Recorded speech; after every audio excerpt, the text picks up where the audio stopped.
नवाहन पारायण दूसरा विश्राम, दूसरे दिन की पाठ की समाप्ति पर प्रार्थना।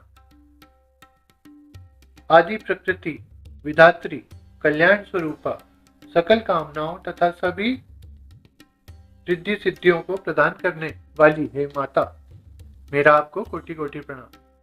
हे भगवती, मैंने इस तथ्य को जान लिया है कि जड़ चेतन संसार आप में ही समाया हुआ है और आपसे ही सृजन प्रलय होते रहते हैं। इस संसार की सत्ता में आपकी ही शक्ति है और इस रूप में आप ही लोकमयी हैं। मेरा आपको कोटि कोटि प्रणाम। हे जननी, आप ही इस संसार का भरण पोषण करती हैं। आपकी शक्ति से ही सूर्य चंद्र आदि चमकते हैं और संसार को प्रकाश ऊष्मा प्रदान करते हैं। इन सब में आप ही अदृश्य रूप में विराजमान हैं। मेरा आपको कोटि कोटि प्रणाम।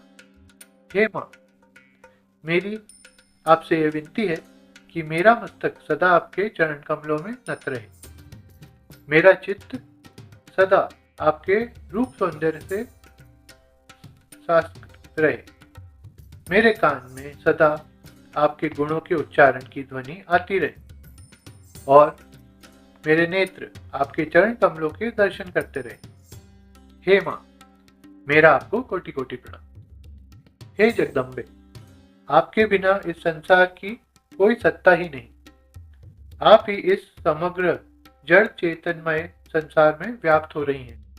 जिस प्रकार शक्ति के अभाव में मनुष्य असमर्थ है, यही सभी बुद्धिमान स्वीकार करते हैं, उसी प्रकार आपके बिना भी सभी ब्रह्मादि देवता, यक्ष, किन्नर, गंधर्व आदि असमर्थ।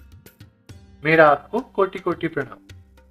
हे माँ, बुद्धिमानों में बुद्धि और शक्तिमानों में शक्ति तथा कीर्ति, कांति, लक्ष्मी, विद्या, संतुष्टि, रति, वीरति तथा मुक्ति आप ही हैं।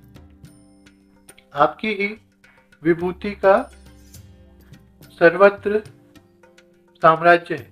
मेरा आपको कोटि कोटि प्रणाम। भगवती, आप प्राणियों के मोक्ष साधन रूपी कल्याण के लिए ही विश्व की सृष्टि करती हो।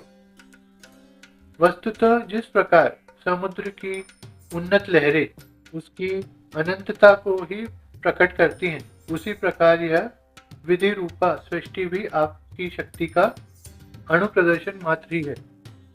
मेरा आपको कोटि कोटि प्रणाम।